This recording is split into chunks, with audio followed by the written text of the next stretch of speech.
And hello, everyone. Thursday evening here. And I have to say, we're supposed to be getting some thunderstorms, but it looks like it's actually going to be going north of us. But Dallas is getting hit pretty hard, I would say. I know San Antonio had hail earlier, so you never know what's going to come around. This is Texas, after all.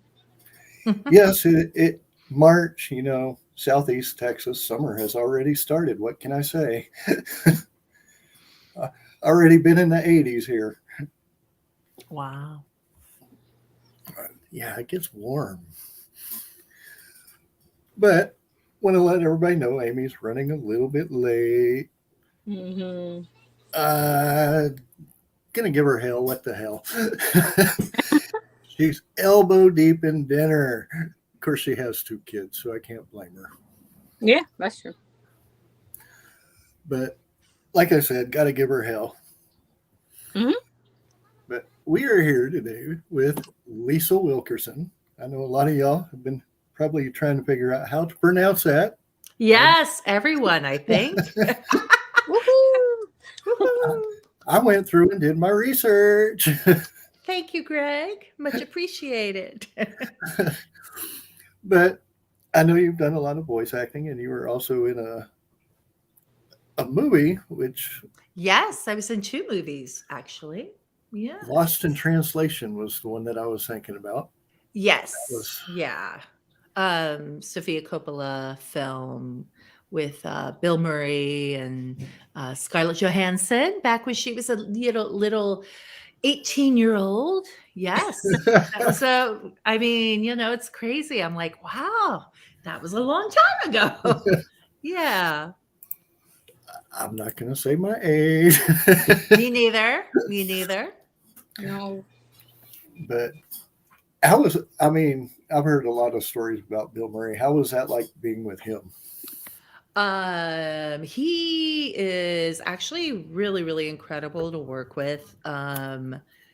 The whole thing about Lost in Translation is actually based on a slice of life in Sofia Coppola's life. Mm-hmm. So when she was originally dating and then ended up getting married to Spike Jonze, she used to go to Japan a lot, and it's kind of, so that whole concept, the storyline is really based on her life. So the person that she wanted to play the main character was Bill Murray. So she was very, very insistent. He didn't actually want to be a part of the film. For a long time, she had to come up to him and say, "Hey, Bill." And, he's infamous supposedly, and I don't even know if this is a myth, but he doesn't have a cell phone. So when people want to get a hold of him, they have to fax offers. Yeah. So she was doing a lot of faxing for a very long time, but then he said yes. And the film, though, is done in Tokyo. A lot of it is filmed at a hotel that she stayed at during that period in her life called Park Hyatt Hotel. It's a very high-end hotel. So they told her, if you're going to do any filming, you have to do it at night. You cannot bother our clientele at all. So we were filming like in the middle of the night, and then they were doing the rest of the scenes during the day. Tokyo as a city during that time would only give a film crew 2 weeks to film because they would. Yeah. So they said, and this is the policy for a very long time, where they would say, you can't film more than that because it is an obstruction. We have way too many, like the cars, the trains, blah, blah, blah, all the, commuters and everything, having a film crew will just, not ruin, but it'll really do some damage to the city is what the whole philosophy behind that was. So Mhm. she only had 2 weeks to film Wow. that movie. So needless to say, it was a very, I think, long schedule. And even though it was lots of long hours, Bill Murray obviously being the star, like he had the most to do. And yet when I worked with him, he was just so energetic, and he was, and you could tell like a lot of the crew was really tired. I think that when we did my scenes, it was getting towards the end of the filming, and a lot of people, just people were kind of exhausted, but he was really good at kind of keeping up the morale on set. And and one of the things he did tell Sophie Coppola when he said, I will do the film, he said, I will do it, but I want to have say, especially my character. I want to be able to come up to you and say, hey, I think this would be a better way to say it. And so she was like, yes, of course, you're Bill Murray. Anything you say, and so I was able to witness that. He would kind of walk over to her, and they'd talk a little bit about scene, and then he would, and then they'd do it the way that he was hoping to do it. So he was very interactive with everyone, and he was just really, it was really wonderful to work with him. It was a great experience for me, actually. Yeah. I like hearing about the behind the scenes. I mean, I never would have thought you would only be allowed so little time, I guess, to do a film in Tokyo. Yeah. Mm-hmm. Yeah. And then even fun fact, and this is not my movie, but Tom Cruise, when he was going to do Mission Impossible, is it 4? I forgot which one, because there's been so many, but he wanted to film it actually in Japan, and he was told the same thing. They're like, yeah, you're Tom Cruise. Yeah, Japan loves you. But guess what? You only get 2 weeks. So he actually, when he came to do the premiere for Mission Impossible 3, and I was there actually as media. I was there for the screening and everything. But he also went and formally asked the Tokyo governor for another week or two to film, so, but then he ended up, jumping on Oprah's couch, and then there was all kinds of crazy things that happened that led to no Mission Impossible for a long time. So,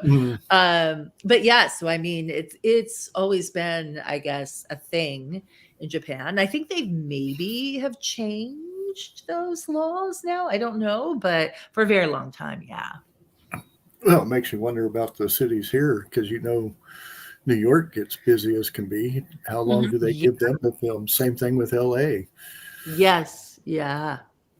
And That's a good question. I don't know. I mean, I've done a lot of work with Japanese film crews here in LA, and getting the permits and everything for what needs to be done. But what's really interesting is a lot of times the Japanese will come over here and they're, oh, America, it's the land of the free. So that means we don't need to get any permits for anything. Let's just do guerrilla style filming so many times. And I'm like, what? Are you kidding me? No.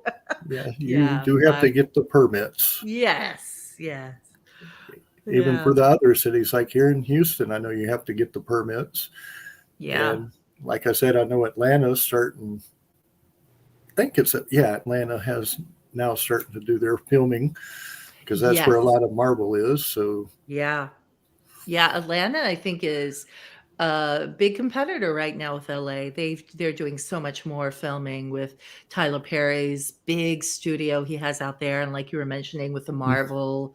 I have a friend who, and unfortunately she passed away recently, but her son was doing a lot with the Mandalorian series, and he's done a lot of Marvel, but he's always going to Atlanta. He's a stunt person, and they are doing a lot of stuff over there for sure. And from what I read about 3, maybe 4 weeks ago, there's going to be a new studio coming, and it's going to be in Louisiana. Really? Oh. Anthony Mackie is opening one up in New Orleans. Really? Oh, that's interesting. I love Anthony Mackie. I'm so happy to see him as part of the whole Marvel legacy, like I love him. He's great. And my cat who's sitting right next to me, Pumpkin, agrees. She's like, oh, give me love. Give me love. I think we do things opposite here. Our cats are outside and the dogs are inside. Yeah, I've tried. I've tried closing the door. I've tried everything with my cats. Like I can't put them outside because I live in a very central area. But especially right with COVID, where we're all working from home, and I can't tell you how many times. And then me doing a lot of interpreting work. I have to do a lot of Zoom interpreting or whatever in the night time. And so I'll be like, oh, maybe I can just close the door so they won't come and join me. But no, they come and find me. They ignore me the rest of the day. And then they're like, oh, mommy, are you working now and getting paid? Guess what? I'm gonna interfere with that. And they've done that many times. Yes. I have 8, and most of them are indoor, but some are indoor, outdoor. Right now, Pretty's on my bed, so I can't have my bed right now. Grease is downstairs with Cora. Angel's out in the hallway, so once I go out there, she'll see me walk by and go, "Hey, give me attention." So they're strategically placed. Then yes. And you can't go to the bathroom here. You can't close the door because if you close it, what are you doing? What do you think? Yes. I know. I don't understand what that is, right? Yeah. So funny. Well, we have almost 2 acres, so we have a garden and a barn. So we basically have them outside, keeping away the snakes and the rats. Yeah, which I'm sure they love too. And there's no fence, so the dogs have to be inside. So, but the other thing is voice acting, because I know you've done a lot with games as well. Like TEKKEN and VIRTUA FIGHTER, a lot of old school stuff like Crazy Taxi. Shenmue. And that has been it's been really wonderful to be a part of that community, and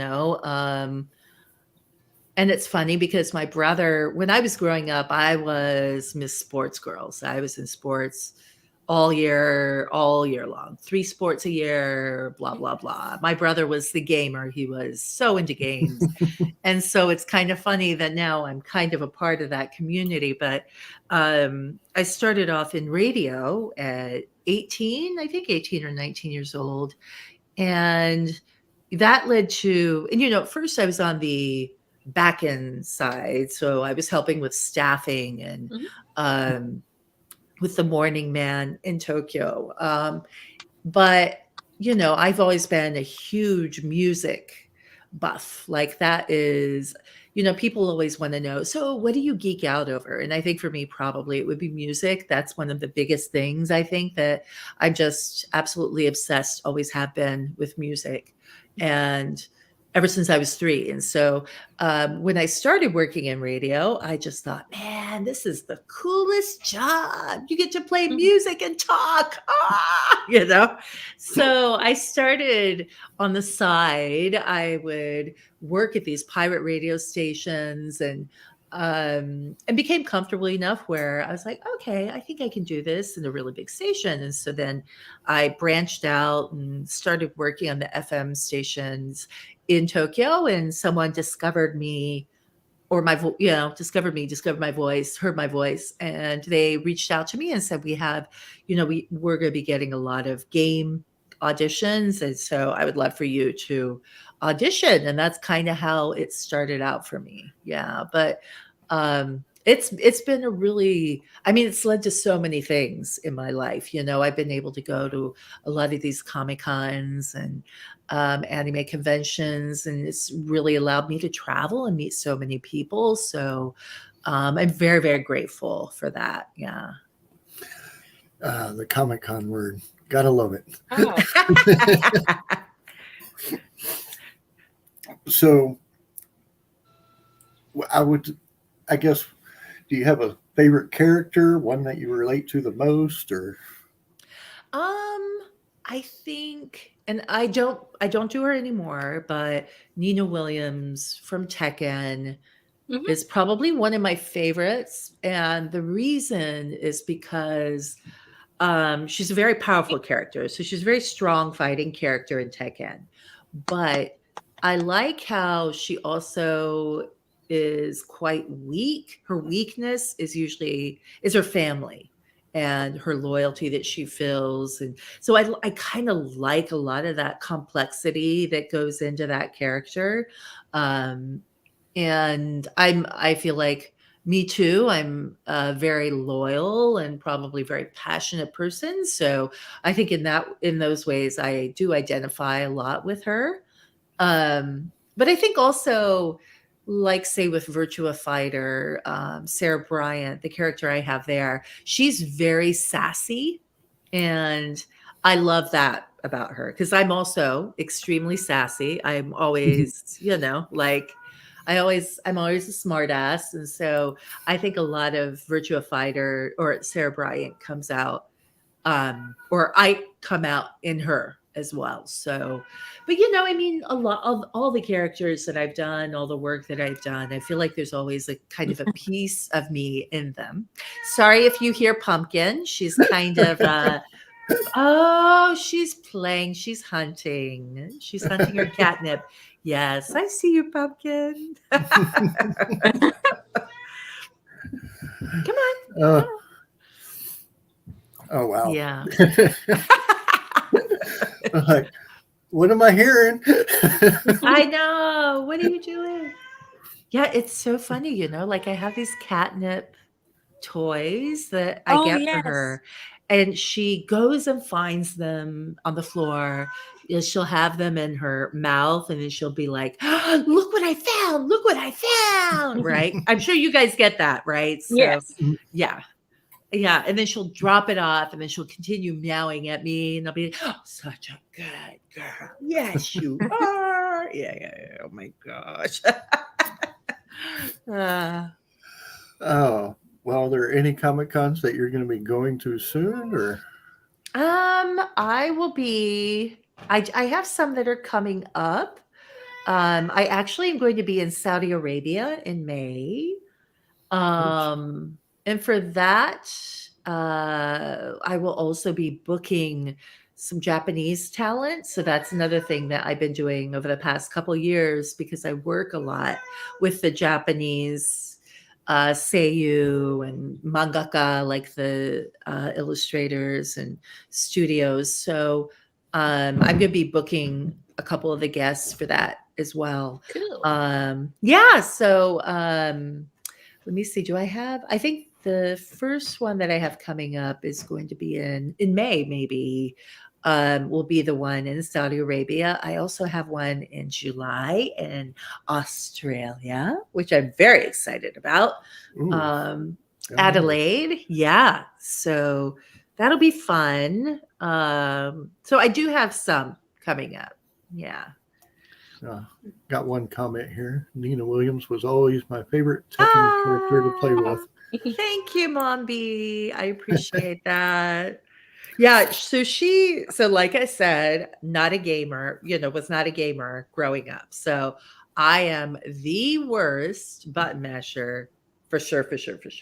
And one of my panels that I do at anime conventions is playing Tekken with Nina, where I bring on people, who are Tekken fans or, who just want to come and play against me in a game. And I'm like this.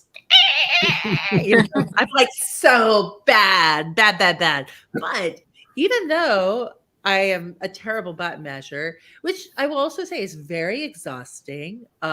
You expend so much more energy than you really should be because I have no idea what I'm doing. So I'm just pressing buttons constantly the whole time. And the good part of that is you don't have to look at the screen because I have no idea what I'm doing. So it doesn't matter anyway. But the bad part is, I'm doing this constantly. And so my wrists are hurting and I'm just like, I'm so exhausted. It's only been 2 games. No, I can only imagine. Oh, I just did a charity and I was button mashing with Sonic Spinball, which is like my thumb's finally healed, but that hurt. Yeah, it does some wear and tear on you, man. Yeah, totally. Yeah, but I do find that Nina, even with me, every once in a while I can actually win, which is a lot of fun, So, yeah, I mean, I don't know. Usually I'm like, what? I won? Oh, yay! Go back.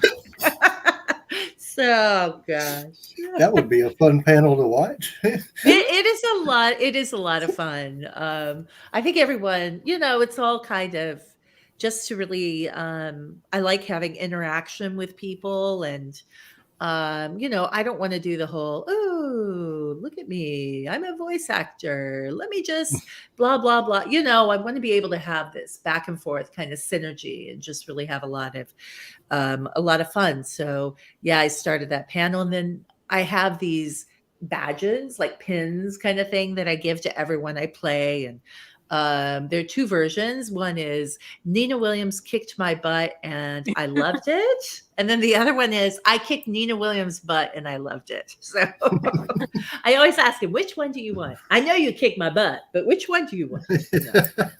Yeah. Oh, wow. That would be pretty cool. Yeah.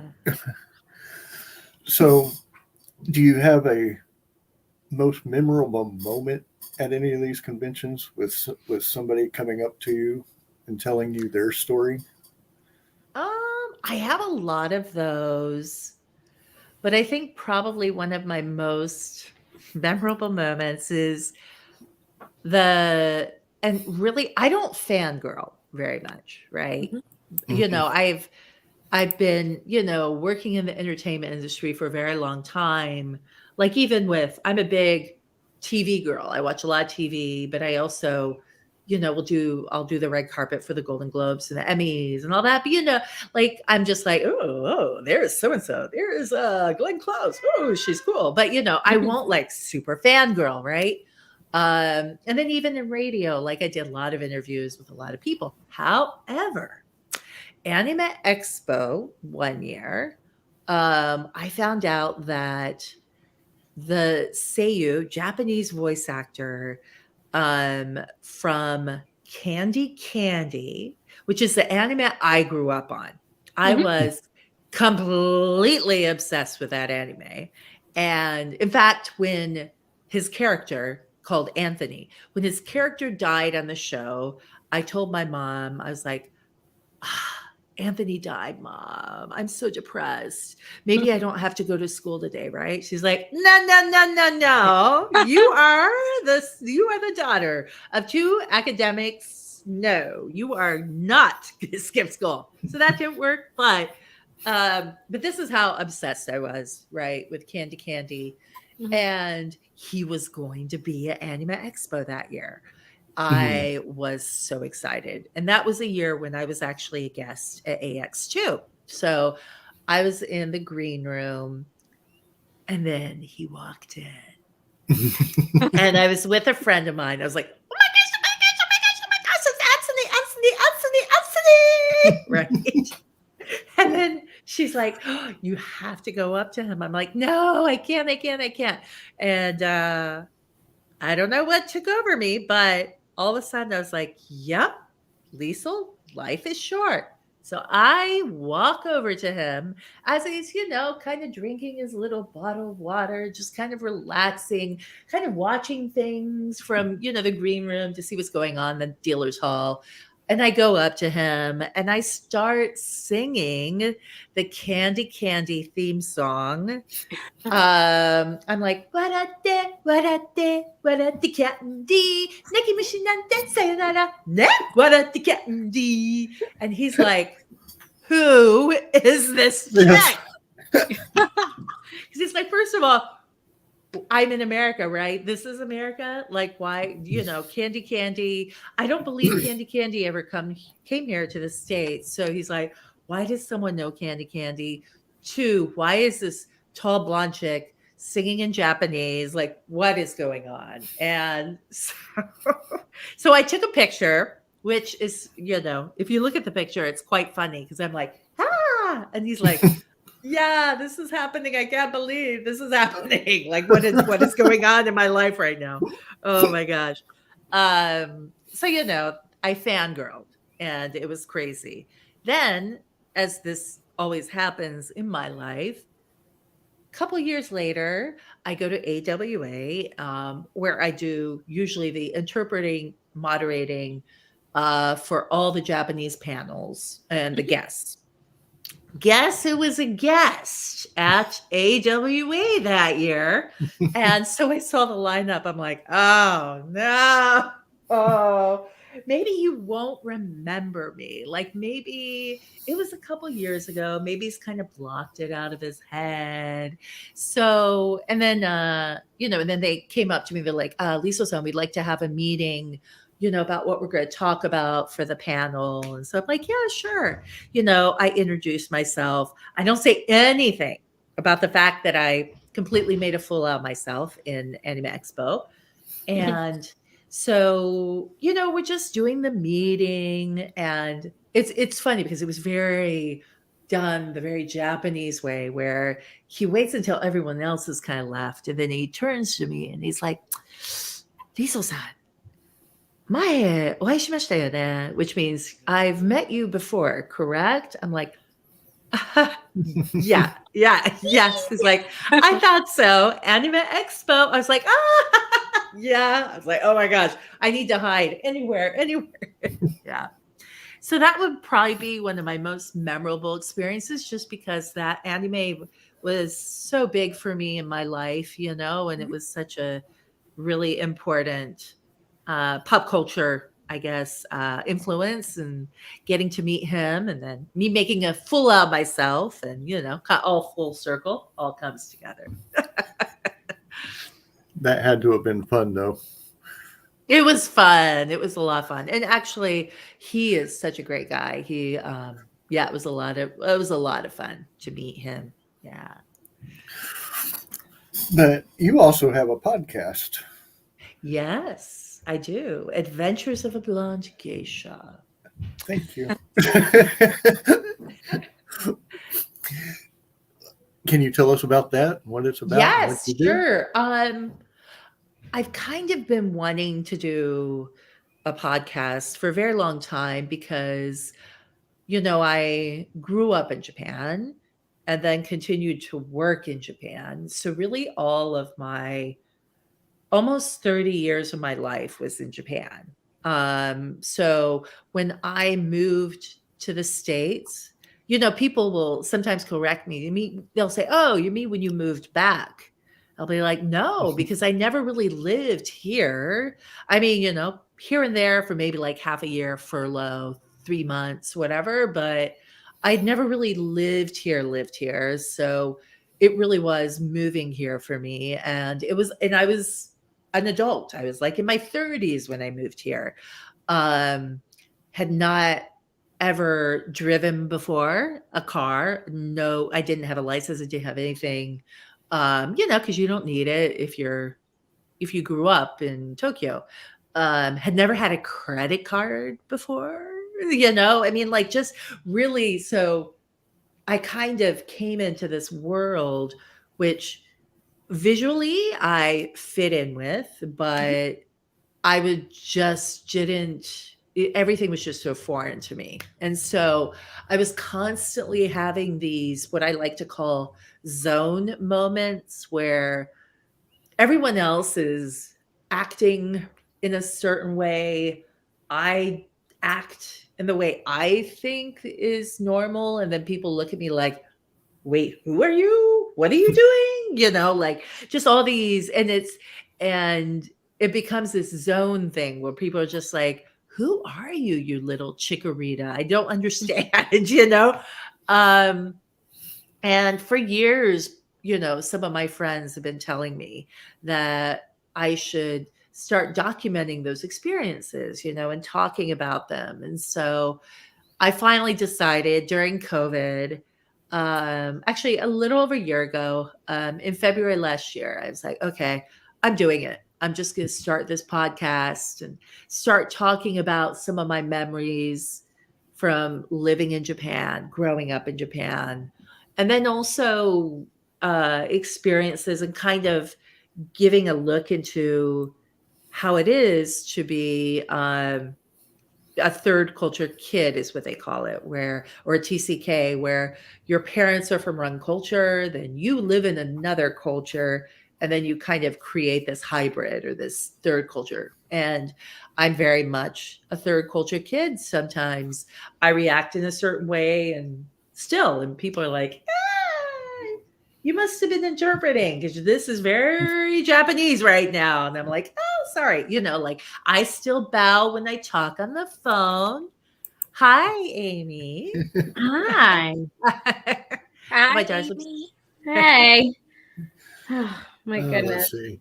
Greg was My giving daughter- me enough shit. You know, it was only fair. It was only fair. I like scarfed down my dinner, you know, because Greg's like, hey, what the hell? Where are you at? And I'm like, I'm well deep in dinner, man. I'm so sorry. But no, I made it. And then my daughter had a meltdown. So that's the only reason I'm super late. But I'm here. I've made it. I've arrived. Welcome. Yeah, the fun has arrived. You know, for being honest, the fun's arrived. Okay, let's be real. Greg will tell you. Same thing. Yeah. Exactly. Hi, Amy. Hi, Greg. Hi, Lizzie. Hey, guys. Oh, my goodness. Now, Continue. I have to say, I've been to Hong Kong. I've never been to Japan, so I've been Love to Hong Kong. And Yeah. if it's anything similar, I can definitely see how the cultures could be it would be a culture Very shock. different. Yeah. And I see here that Mombi's saying that as an American, the culture is very different.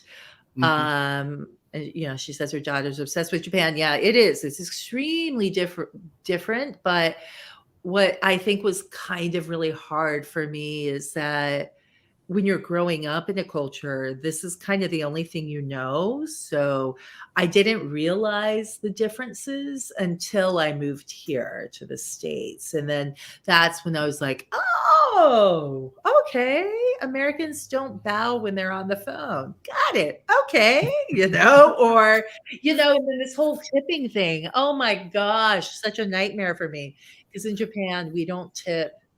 So I didn't know who you tipped and who you didn't tip, right? So when I first moved to LA, I had a Japanese roommate.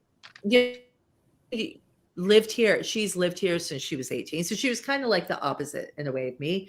And I would always be asking her, I'm like, Shiori, do I tip this person? I remember one time the UPS guy came and brought some flowers that a friend of mine had sent. And I didn't know. And I went up to her. I'm like, do I need to tip the UPS guy? She's like, you're so crazy. No, of course not. I don't know. Yeah. So it was culture shock. Yes, absolutely. And that's basically what the podcast was about, just talking about the culture shock. Yeah. Mhm. Yeah. And another thing that I like to talk about as well is because I do a lot of interpreting for a lot of really big companies, and I talk about also the power of language and of culture. And a lot of times when I am interpreting for a client, linguistically, like the language they get, but the cultural stuff is sometimes the stuff that they don't understand, and so I kind of like to talk about that a lot as well on my podcast. It's a lot of fun. I mean, it's, and I've also had some super crazy experiences, Japanese experiences, of course, because, Japan does crazy a lot of times. And, so stuff like, like I was in the MMA fight, I mean, just things that are kind of not normal that just happened to me during my time there. So, yeah, it's a lot of fun. I'm really enjoying doing the podcast. Fun. And I know Amy missed the part about the gaming. So, Amy, do you Amy have loves games. She loves to Yes. people. Oh, well, I like the games where I can kill people and it's graphic and lovely. I mean, to summarize it, okay, I mean, we could have this hour-long conversation and Greg wouldn't be able to chime in on my games that I play. I played a lot back in high school and everything. And, then I had kids and I don't have the time to do it. But no, video games are my arena for sure. See, I would have to put her up against you on Tekken. That way she could get one of those badges from you. Yeah, that says I kicked Nina Williams' butt and I loved it, which is probably the one you would get. Is that the alien one? Is it the alien one where I committed suicide to kill Greg? Is it that one, Greg? No, that's. Is it that? I didn't even know what I was doing. And the next thing, I couldn't even reach the pedals. Okay, to be honest, I couldn't reach the pedals, and the seat was so far up, and I still couldn't reach the pedals. And then they were like making fun of me, saying that I needed a booster seat, and I'm like, I'm a grown ass woman. I don't need no booster seat. I needed a booster seat. Like legit, I did. I needed it. Yeah, 100% did. Yeah. What game would that be then, Greg? I don't know that game. Tekken. Yeah. It's kind of like it. It's just this is more just console. It's a big fighting game. Yeah. Oh, okay. Like Mortal Kombat. I could do that. I kicked Josh's ass in Mortal Kombat, and the Injustice one. The Justice League version of Mortal Kombat. I totally annihilate him on that. So we could do that. We could do it. Yeah. Oh. Call of Duty. We could Call of Duty. We could have just sniper only. Quick scopes. We could do that. Let's do that. We could have grenades only. Hey, we could party. I could do all that. Just say it. I don't. But the stupid alien game where I needed a booster seat, no. No. And they were such nice people. They really were nice people. I love them dearly, but I won't be back because I can't reach the pedals to play that game. I can't. I can't. And in order to kill anybody, she has to. Yeah. It was one. Blow herself up on it. Oh yeah. Well, I didn't even know what I was doing when I hit the buttons. It was definitely like, let me paint this picture for you because I feel like you need me to paint this photo because Greg was laughing at my ass because I didn't even realize the game. Still am. I was literally almost like a board in the chair to reach the pedals, and then I'm over here like, am I killing anyone? Because I couldn't see the screen, and it was just I was hitting buttons trying to hit the pedals. And then the next Greg, it told me I killed Greg. And I was like, yes, I did something. And he's like, wow, Amy, we're to commit suicide and blow me up. I didn't even know what I was doing. Like, it was just, no. No. So that's a game Amy won't play. Amy won't play that game. Just no. Yeah. Anything else is fair game. I'll play it. Oh. Pun intended. I'm laughing. Well, inside and out. Yeah. Yes, it's okay. I can laugh at myself. I'm all right with it. So, but one thing that you did that I couldn't was the virtual reality. Me? Yeah. Oh, yeah. Yeah. Yes. Walking the plank. Oh, I couldn't even Oh my gosh. If you want to see a big man baby, okay, you need to watch this video of Greg. Okay, because I'm telling you, that man didn't even, it wasn't even, it was walking the plank. That man, he got up on the balance beam. It was just a balance beam. You see what you're going to walk on before you're in virtual reality, right? So you kind of know you just need to walk straight, right? Nope. Now, Greg got, I think, 1 foot on there, and then he was like, hell no, and he got off. Like, he didn't make it. Well, I'm over here. I made it. We're eating a donut. We're like, yeah, we're doing this, hanging off a building. I'm like, yeah. And he's like, yep, no. No, it's That virtual reality can actually get to your head. It's so amazing. It's so real lifelike, you know, a lot of stuff. It must have already got to my head because I'm fine. I'm totally normal. I could do it. Greg couldn't hang off a building though. Your son did it. Yeah. And then I beat his ass in boxing. Oh, yeah. Oh my gosh. It's the greatest thing. His son's like a bodybuilder. So it was hilarious that Greg like beat the crap out of him boxing. And then here's like his son who could really beat him up in real life. It was so great. I liked it. Yeah, it was lovely. Good times, Greg. Good times. Yeah. That was Galveston Esports. Do you go to any esports events? That's a good question. Especially with you doing gaming voices. Yeah, not that many. I mean, I have gone to E3 a few times. We went for when Shenmue was announced for like the Kickstarter, and that was kind of a big deal. Like I think we went the next year actually, but I don't think I go to very many E3. I mean esports game events. Yeah. That would be something interesting to catch you at. Yeah. Especially if they have that competition and then you can sit there and yeah, do the TEKKEN, playing TEKKEN against Nina. Yeah. That'd be cool. But you've also, like I said, you've done Crazy Cab. That had to have been Crazy Taxi. Or Crazy Taxi. Same thing though. Cab, taxi, Uber. Thing. The modern version would be Crazy Uber, probably. Yes, I would. That'd be hilarious. That would Pick be up a Karen. Wait, hold on. Oh my gosh, you were one of the voices in Crazy Taxi? Yeah. No shit. Which one? I love that thing. Oh my gosh, Gina. I wish they would bring it back. Oh. Gina, yeah. Oh my gosh. Oh my, okay. Oh my gosh. When you said Crazy Uber, I was like, wait, I played that game, but it was Crazy Taxi. Oh my gosh. Yes. Oh my gosh. That is freaking cool. So I grew up, my first game ever was Grand Theft Auto Vice City. That was my first game ever. Okay. Yeah, I know it shouldn't have been. But Crazy Taxi was one of those that was just so freaking fun. I would play it late at night. And I would play it for hours. Like I wouldn't even realize it was like 2 or 3 o'clock in the morning. It was just so much fun, like hauling ass over.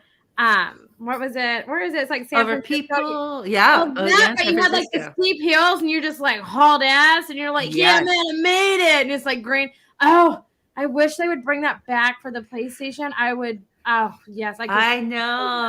I mean, I think they brought it out a couple of years ago. They brought out like a mobile version, like a cell phone version or something like that. But it was using, I think, the same, but it would be so much fun to do that. Yeah. Yeah. That was a really cool game to do. Yeah. I loved that. Cause I was littler. I was younger. Younger's much. That's the right word. I was younger when I played it. And so I was like, holy shit. What if taxi drivers were really like this? And you kind of took your life in your hands to get in the taxi, but they like hauled ass to get you there super early, Yeah. I was down for it. I was loving it. So then when I started to drive, I would totally have like images of Crazy Taxi when I started learning how to drive. Oh, it was so great. I missed that game. That's freaking cool. I love that. That's a good game. Yeah. It's a lot of fun, especially in the arcade, when it came out. With the steering wheel. Amy, if you're ever driving anywhere, please let me know ahead of time. You've been with me when I drive. I don't do Crazy Taxi anymore. I have kids, so I can't. But without my kids, it's the true thing. I'm going to knock on wood here after I say this. But the whole time I lived in Houston, right, and I would haul ass on 45, I never got a ticket. And I lived there for 4 years. Okay, so if that was my Crazy Taxi time, was in Houston, and it was. I'm very lucky I did not get a ticket, but oh man. Or an accident on 45. Jesus. No. 45's hell. Now it is. I lived on the south side of 45. North side is. Towards Galveston.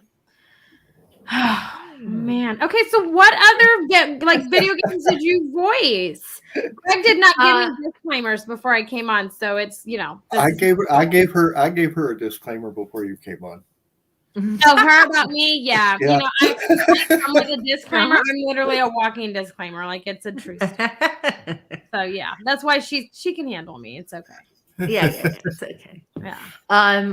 I've done a lot of Sega games. So Crazy Taxi, Virtua Fighter. I don't know if you know, but that's also a fighting game. So that's Yes. similar to Tekken. And then Shenmue, Rumble Roses. I don't know if you guys even know that. That was like wrestling, girls wrestling, kind of crazy. But so I did the bulk of what I did was actually in Tokyo because I was working there for a very long time.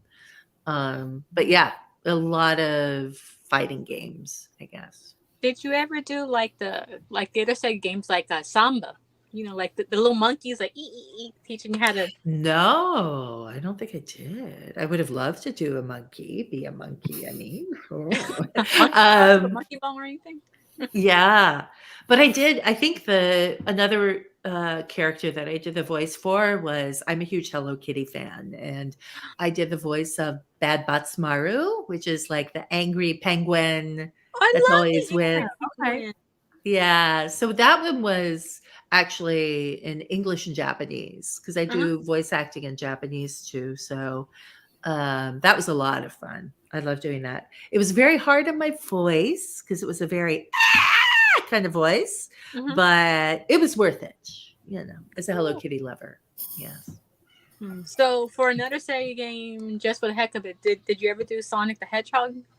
I didn't. Sorry, Lizzie. I know. I haven't been a part of the Sonic the Hedgehog dynasty. Oh, yes. No. I know. Those two are growing. Mario and Sonic are both growing. Especially with that new movie coming for Mario on my TikTok, it's nothing but the Mario toys. And they go, you wait till next year when the Sonic toys come. It's going to be both of them. Yeah. Like, Man, I had no idea they were making a Mario movie. I need to have cable. I only streamed it, so I don't know, you guys. I had no idea. Oh, well, no. Wait, I thought that was fake when they were doing this whole debacle about his booty, and they're like, that's not Mario's booty. That was real? I didn't know that. I thought that was like, you know, fake up in there. Okay, well, you know, I live under a rock, okay, and I live in the boonies, so it's fair. It's fair for me. I'm going to just say it's fair.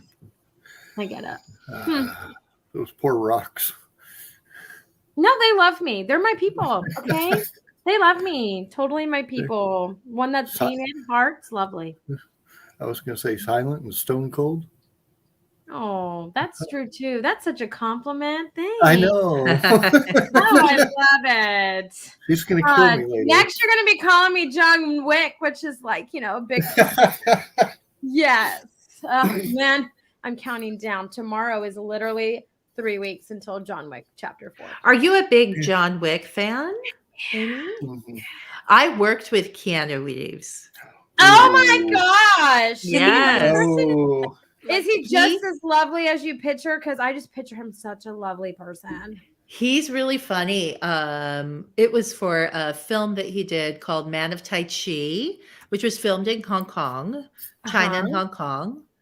And I worked with him for about a month, actually. I was the interpreter on set because they used a very well-known Japanese set designer. So I was interpreting for him. But I remember the first time I met him. So what's really interesting, what was very interesting about this project is it's the first time for him to direct, right? Because usually, obviously, he's, you know, the actor or like the headliner for the project or whatever. But for this project, he had two hats. So it was acting and directing. And it was the first time to direct for him. Ooh. Yeah. But it was really funny because when he would direct, he would wear the same outfit every single day.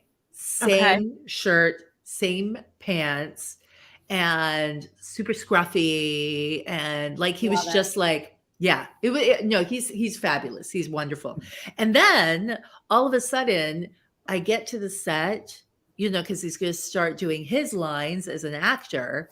And it was like a whole new Keanu. It was like, wow, okay, this is the Keanu that we all see on the, big screen. He's like clean shaven, like he looks, he's taking a shower, and like, like all this stuff. So yeah, but it was a really cool experience. But it was funny because the thing that I had to interpret the most was his dad jokes. Oh, God. Which do not translate. So, and he would tell these jokes and I would translate. And so it was kind of funny because I was like, no. Man. Yeah. But he was fabulous though. Yeah. I love a good dad joke or like a super corny joke. Oh my gosh, I love that. So like there's these two guys on my Facebook reels. I don't know if my husband talked about them or what, but they appeared and they just tell these dad jokes and they try to make each other laugh, And so I'm a huge fan of that. And like I've always felt like you just get what you get with Keanu. Like he doesn't pretend to be somebody else, which I think is why I absolutely. Yeah, totally. Man, but I'm in total countdown mode for chapter 4. I'm determined to watch each John Wick, like, one a week until that day. Like I'm just, cause I got to watch them in segments because, I have kids and I'm not going to get up at 4 a.m. to watch this kick-ass movie. I got to watch it at night. So I'm all pumped before I go to bed. And then I have dreams that I'm John Wick kicking ass. That's how my life rolls. Okay. I live vicariously. Makes sense. Right? Yeah. So too. I'm glad I'm not alone in that. An adventure. I'm excited. I can actually see that. Like he'd want to look a little bit scruffier being a director. Why? Yeah, people to take him more serious. Yeah. Yeah, and it was just his energy was completely into directing. So he didn't put any time, energy, anything really into kind of like presentation for himself. It was like all about the film. Yeah. No, it totally, it was really, for me, I was just like, oh my gosh, this is so cool to kind of see his process, and to watch him as a director is kind of finding himself because it was the first time that he did this. And he had like the people that were working with him on the film. I mean, I think the cinematographer was Academy Award winning cinematographer. So he had a lot of really amazing people. And then, of course, as an actor, everyone in the world knows him. So it was really cool to watch, this whole directing side of him come out. And yeah, I loved it. I had a great time. Now, one of the things that you talked about at the beginning was your love for music. Yes. So let's talk about your love for music. What did you grow up with? Oh my gosh, I grew up with everything. When I was probably 3 years old, this is before my family moved to Japan. My parents loved Elvis. So there was a lot of Elvis in the house, and I would go out in the lawn, the yard, and just start singing Elvis songs, as I like to call them, Elvis.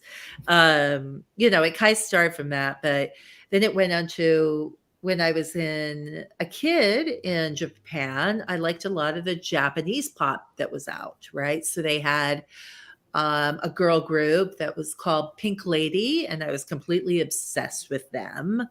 And at the same time, that was also when I started getting into Donna Summer, Billy Joel. Like I loved, like it was all over the place.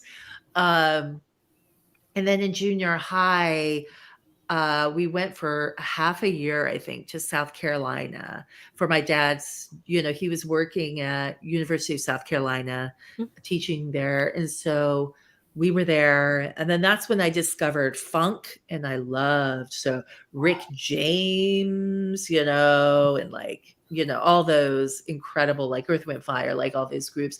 That's also when I think that's kind of when I discovered, or when I was 12, I discovered Prince, who is one of my favorite artists, bar none. And I mean, just, yeah, everyone and anyone, like Culture Club. I was a Madonna wannabe when I was in high school. I dressed up as Madonna, which, in a Christian school in Japan is a little bit strange, but just a little bit. But you're my just a little bit. people. You're my Yeah. people. Were you a Journey's fan? Love Journey. I Oh, love girl. Journey. I love Steve Perry. I just absolutely am. I just love his voice. Yeah, absolutely. Oh my Um, gosh, Yeah. you're my people. Should we add Boston to the mix? Oh, Love Chicago. Boston. Boston's great. Chicago's great. Love them. Yeah, absolutely. Yeah, Cyndi Lauper. Yeah, and then just going into, I mean, like, I think for me, because I was trying to explain to someone why music was such a big part of me in my life, and and I think that probably a lot of people can relate to this, but it's such a soundtrack of who I am. Like I'll listen to a song, like a Prince song, something from Purple Rain, or 1999, and that will take me back to those high school years. And so, it just kind of you travel back to that time, and I love that about music, or about how it's quite comforting. I think that's one of the things too, that when you're brokenhearted over a breakup, and then you'll just listen to music and everything will be okay for a minute. But yeah. Were you a fan of the first Batman movie? The first Batman movie? Yeah, with Michael Keaton. Yes. I don't know. Like, I was kind of, it was 50-50. Like I kind of liked Michael Keaton as Batman. But now that he's Batman again, like, I'm super curious. Like, I think that I can probably appreciate it even more now. Like, yeah. Mm-hmm. Because Prince did the music. A lot of Yes. the soundtrack music is his. Yes. Ooh. Yes. Yeah. No, I did love the soundtrack, and we played the soundtrack a lot. Like that song that he wrote for Kim Basinger, like that was a really, really good time, I think, for Prince. And, for me, like, and I've done a lot of stuff. I've worked for many years now. And I think that one of my highlights is the fact that I got to interview Prince. And so that's kind of really, really, like super exciting for me. Greg did not warn me about anything. This is such bullshit, Greg. What the hell? Hey, I just, oh my God. You just naturally are like, oh yeah, I got to interview Prince. I've met and have to hang out with Keanu. And I'm like, what the hell? Oh my God. Going on? I know, like, what the hell is Stop the press. You weren't here when she said she did a lot of red carpet interviews. I'm sorry. I told you I was elbow deep in dinner, but shit, I missed so much. Oh my gosh. Just casually, I did all of these things. Whatevs. It's just like whatevs. So it's just another day. No big deal. I'm over here like, holy shit, Prince. Like, oh my God. Gosh, I do have a side note though. Yes. So, and I know all of you guys are going to come for me on this one. Is it the one, the Batman where Michael Keaton is Batman? Is that the one where Michelle Pfeiffer is Catwoman, or the sequel? Yes. Okay, because that was the best Catwoman outfit, I must say. Okay, I loved Michelle Pfeiffer as Catwoman so much. She was awesome. Oh my gosh, fabulous. Yes, wonderful. So that's why I was trying to make sure I was on, because in all reality, he's not my favorite Batman. I liked George Clooney. I'm biased though. And I only liked the George Clooney one because I liked his swag that he had. And he was just like, oh, this is what we're doing. But I like those storylines. I know. Yes. So I liked those storylines the best, and then I don't know. And then they went to like Ben Affleck, then Robert Pattinson. And I was like, I'm just gonna watch George Clooney. I'm good. So I haven't seen a Batman since, to be I honest. think the best storyline was with the Dark Knight. Oh, now that was a good one. Who was that? That Christian was a great Bale? film. Yeah. Right? Yes, there I will think- never be a better Joker than Heath Ledger, in my opinion. No, but I think those were the best storylines. They truly were. But Jack Nicholson was also really great. He is great. Yeah, this Joker. It's those are my two big ones. Yes. God, I'm still trying to process the fact that you have name dropped these two people, and I'm just like, oh my gosh, if I could have been a fly on that damn wall, like what the hell? Just I gotta finish processing, but just saying. Yeah. Well, let's just get Amy's curiosity going. Who Oh, have you for the love interviewed? Who have you interviewed on the red carpet? A lot of people. So I think I've done the Academy Awards once. And I've done Golden Globes like 5 times. I've done like so many. I've done that. Emmys, I've done probably 4 or 5 times. So everyone from Benedict Cumberbatch, who was one of my favorites. Oh my God. I love him. He's very what I love about and I have to be, and I know that, right now he's not looked upon very favorably. However, Kevin Spacey was also one of my favorite interviews because he's quite the smart ass, and I'm a smart ass, and I love people that can give it just as good as they take it, and I had such a great time interviewing him. I've done like Jennifer Lawrence, Amy Adams, Hugh Jackman. Yeah, like a lot of people. Mike Tyson, Kevin Costner. I mean, like just so many. Like Glenn Close. Glenn Close was really I will say my favorite red carpet event to do is the Golden Globes. The reason is because at the Golden Globes, they drink, right? And they start drinking on the red carpet. Nice. Oh. Yeah. So they are talkative by the time you get to them. Yes, they're talkative. They're a little bit loosey-goosey because, of course, most of the women have been not eating anything for like a whole week because they want to get into their dress, right, for the Golden Globes. So I just remember one time Glenn Close, who I'm a huge fan of. I love her.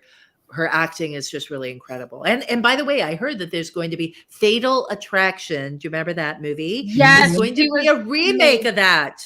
Oh, there's going to be another remake.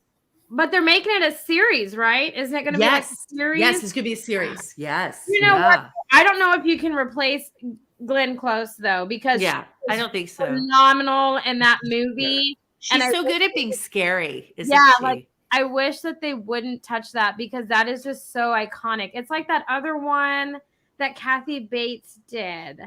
Yes, I know which one you're talking about. Oh, yeah, like that one is so iconic. Misery. Yes, it's like just don't touch that because they're those people for those roles were just like, man, they like made it. I'm just like, yeah. And I'm sitting here thinking Glenn Close is with 101 Dalmatians. Yeah, that's what I was thinking. Oh, she's great. I loved her in that. Yeah, totally. Fatal Attraction was my first introduction to her, and I have loved her since. Like she's great. Yeah. I love it. Yeah, and I loved her in, I don't know if you guys ever saw, it was an FX channel. It was a TV series called Damages. And it was with her and it was with Rose Byrne, and Glenn Close plays kind of a psychotic and crazy, and that you kind of felt for as well. Like she was the main character. She was like a boss. She was like a, lawyer. And so I loved that show. And this time that I interviewed her for the Golden Globes, it was when she was nominated for that, right? For Damages. And so I was super excited. It's like, oh my gosh, yay, I get to interview her. So I'm, interviewing her. And because I'm doing it for a Japanese TV outlet, I have to ask a question in English And then whatever she says, I have to quickly turn it around in Japanese. So I have to do like a lot. There's, back and forth, back and forth, back and forth. So she was kind of like, "Whoa, what's going on here?" Kind of thing. And then, and the interviews on the red carpet are really short, right? Yeah. Not even a minute. Like you don't get very much time because you're going to next person. So she went on and, we're doing our next interview and then we had like a little break and I look over and I see her looking at us and I'm like, interesting. And then all of a sudden Glenn Close comes back to us and I'm like, what's going on? And she starts singing in Japanese. She starts like at the top of her voice. She's like, da, da, da, da. And I'm like, I have no idea what's going on right now. And everyone around us is looking, because once more, we have so little space. Every media outlet, especially if it's international media, we get like, we're total. It's like a game of Twister, right? We're like, so like, whatever. And everyone's looking at us like, what's going on over there at that little, And the producer who's right behind me is like, Lisa, what is she singing? I'm like, I don't know. I don't know what's going on either. So then she finishes singing. She's like, I was on the show choir when I was in college or whatever. And she went to Waseda University, which is kind of like the Ivy League university in Japan. And so she was singing the Waseda school song. She's like, I was wondering if I still remember it. And I did. Yay. And then she just walked off. And we're like, what just happened here? Why is she singing the theme song? Yeah. That would have been awesome. It was really, it was funny. Yeah. I have to say, after doing these podcasts, I think that doing a red carpet interview would be definitely a dream job. It's fun for sure, but what a lot of people don't know about it is you have to do your own wrangling. So if you're a Ryan Seacrest, they come and they stop at your media, because he does E. So they come and they stop there for you, and then you can do the interview. But for me, I'm doing it for international media. And, so I'm having to go, hey, George Clooney, over here. Like I'm having to like bring them over, Yeah. It's like a lot of work. And there was one time, and this was when I did the Emmys, the media outlet or TV network that I did it for was showing Mad Men. So they wanted to get, and this was the year that Mad Men, like Elizabeth Moss, like just a lot of, Christina Hendricks, like a lot of them were nominated. I think Mad Men was nominated for best drama of the year and dramatic show. And, I was like, and they're like, oh, we want everyone from Mad Men. We want John Hamm. I'm like, yeah, everyone wants John Hamm. I want John Hamm too. Come on, guys, right? So I couldn't get John Hamm, unfortunately. But Christina Hendricks was a couple people down, and I saw her publicist. I'm like, can we get Christina Hendricks? We show Mad Men in Japan. This is like, we're the only ones in Japan to show. Blah blah blah blah blah. And she's like, yeah, sure, no problem. So the person that was interviewing her right next to me started asking her, was like, so Christina, I have to ask you about your big boobs. And she just started saying, and I'm like, what? Wow. You get a couple seconds, whatever, 30 seconds with her, and you're going to ask her. It was just like, and it was this girl, I think she was just trying to be, I don't know what she was doing, but she was extremely offensive. I was offended, and she wasn't even talking to me, but because she did that, Christina was like, I'm done. Right. She was completely, I don't blame her. I'd be the same way. So, there's that too, where you have to deal with stupid butts, who sometimes just want to, I don't know if they're trying to make themselves viral, or I don't know what they're trying to do, but it's like, come on, really, like, you're ruining it for all of us, because we all want to get, a good interview, and, a lot of times, yeah. So there's some people that just are not respectful. And so, yeah. I'm not going to name drop, but I've actually seen it at Comic Cons from media asking the questions that should not be asked. And it's like, Yeah. And you want to stand up for them and help them, but you go, I might hit the person who asked the question, so I don't know if that's going to work. Yes. So I agree. I've definitely seen it, and it's like, no, you shouldn't be asking questions like that. Yeah. And you want to help. You want to be like, shut up. But then you're like, oh, yeah. Mm-hmm. But I do want to thank you for coming on the show today. Absolutely. My pleasure. We enjoyed having you. And I know, let's see, next week we have Pop Culture Power Show coming on. We'll be talking about their convention that's going to be here March 31st through March 30th through April 1st.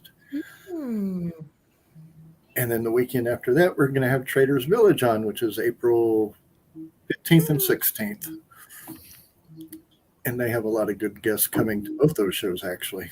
Yes, I'm going to be a cosplay guest. Yes, you can be a cosplay guest. That's exciting. Thank you. And let's see, anything else coming up in March? Amy, you have anything coming up in March for your author talk? For author talk, no. I mean, I'm sponsoring the Women in Publishing Summit, and I'll be speaking tomorrow. And then I have 3 book launches this month. That's it for me. Just a busy month, man. Busy month. Mm-hmm. I'm going to continue my Sonic toy hunting. Is what I'm going to do. Nice.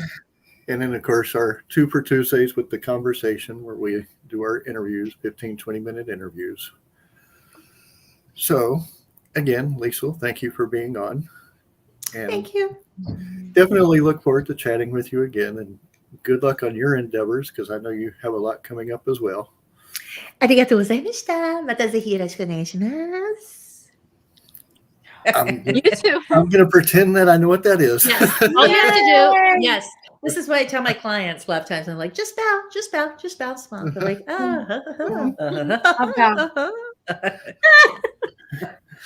But until next week, everyone, adios.